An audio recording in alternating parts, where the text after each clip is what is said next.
Bueno, muchas gracias. Agradezco desde ya la hospitalidad y la invitación. Y mi tema, básicamente, está orientado un poquito a lo que ha sucedido últimamente con las sociedades offshore y las sociedades extranjeras en Uruguay. Sobre todo la vigencia de estas sociedades.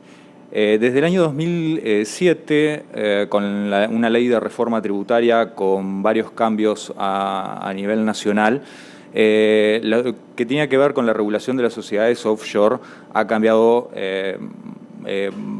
bastante. Entonces, en ese sentido, se prohibió en la propia ley la constitución o la aprobación de estatutos de sociedades financieras de inversión, como las conocíamos en Uruguay, sociedades offshore, sociedades que eran constituidas en Uruguay, pero que tenían su patrimonio en el exterior. Es decir, sociedades que eran utilizadas muy comúnmente por extranjeros que venían a adquirir bienes, o mejor dicho, venían a adquirir la sociedad para tener su patrimonio en el exterior. De hecho, durante mucho tiempo, esta ley, estamos hablando de una ley del año 48, fue muy utilizada por nuestros vecinos rioplatenses. De hecho, se estimó en algún momento que podían haber más de 100.000 sociedades que podían haber estado, o 100.000 argentinos que podían estar siendo propietarios de sociedades financieras de inversión. Bueno, mucha de la problemática que esto traía, sobre todo con el tema de las recomendaciones que hacía OCDE, o que ha hecho OCDE en todo este tiempo, hizo que Uruguay reestructurara su visión con respecto a las sociedades offshore.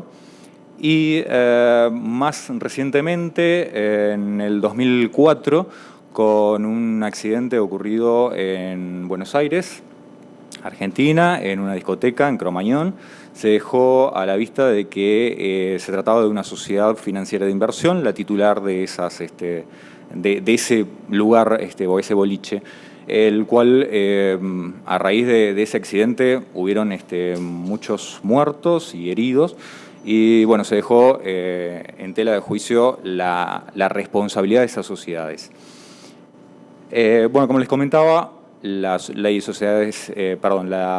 de reforma tributaria del año 2007 lo que hizo fue prohibir la constitución de nuevas sociedades financieras de inversión, offshore, y a su vez obligar a una regulación a partir del 1 de enero del 2011.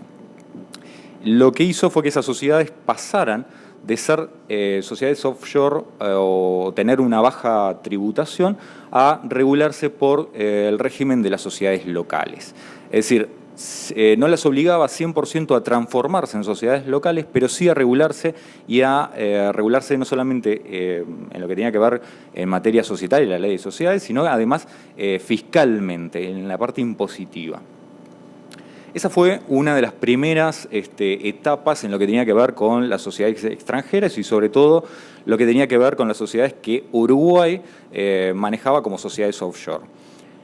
Una segunda etapa fue en el año, una segunda reestructura de estas sociedades o estas sociedades extranjeras o offshore. Se vio en el año 2012 con una ley que lo que hacía era establecer una obligatoriedad en la transparencia societaria y fiscal. ¿Qué implicaba esto? Que todas las sociedades con acciones al portador o que fueran titulares de participaciones patrimoniales al portador, no solamente nacionales o extranjeras, debían comunicar las participaciones, quienes eran sus titulares, al Banco Central del Uruguay. Esto llevó a que los uruguayos, o en general los titulares de sociedades uruguayas, pretendieran adquirir sociedades de nula o baja tributación para oficiar como intermediarios entre el beneficiario final y el verdadero titular de esas participaciones. Es decir, teníamos una sociedad anónima local con una cadena de sociedades extranjeras oficiando intermediario del beneficiario final. Tal vez nuestro beneficiario final lo teníamos al lado, sentado a nuestra derecha, y sin embargo teníamos una cadena de sociedades extranjeras que oficiaban de intermediarios. En esta primera instancia se realizaron un montón de modificaciones, lo que implicó que en el año 2014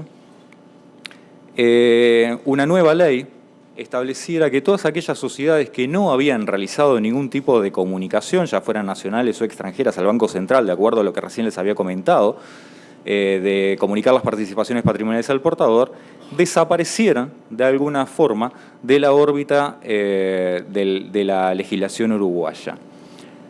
Más recientemente, en el 5 de enero del 2017, se aprueba una ley que entra en vigencia también el 9 de enero de 2017, donde las sociedades, la transparencia fiscal y societaria ya se eleva a un grado mayor.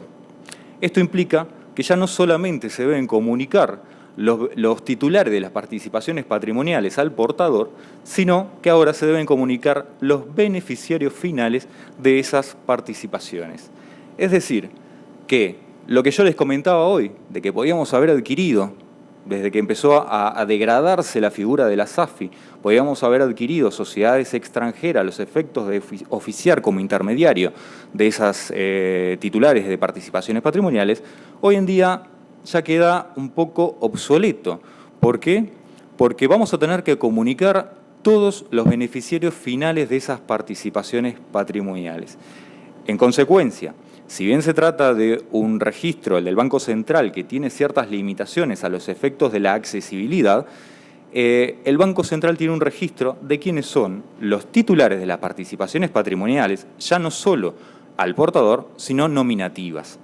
Entonces, en consecuencia, tenemos la conformación de un registro de titulares con participaciones patrimoniales nominativas y al portador, y además quiénes son los que bajan en esa cadena hasta llegar al beneficiario final.